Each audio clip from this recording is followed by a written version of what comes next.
भाई सब्जी ले लो, सब्जी ले लो, सब्जी ले लो, ताजा ताजा सब्जी ले लो। अरे ओकर सब्जी खराब बा, हमार ताजा ताजा सब्जी बा। अरे सब्जी लेला, सब्जी लेला।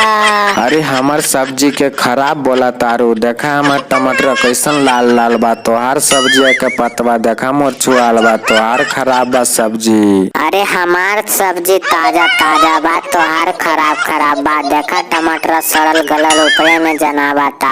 अरे ओ भैया हमार सब्जी ताजा ताजा बा, वो झूठ बोलतिया। हमार सब्जी लेला, सब्जी लेला।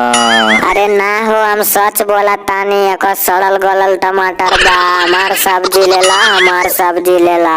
अरे ना ए भैया एकर बात में ना आई ह, हमार सब्जी लेला। देखा एकर सामान से गंध आवता, हमार सब्जी लेला। अरे तू बोलमी हमार सामान गंध मारता, हमार सामान तो महका तो धम धम। देखा तो दम धमधमा देले बाटे मुरई के पता। अरे बात तोहर मुरई के पता खाली धम धम करी और कुछो नहीं। अरे यार कुछो का मतलब का बारे? अरे तू ना समझवा, भैया लोग समझ गइले बा।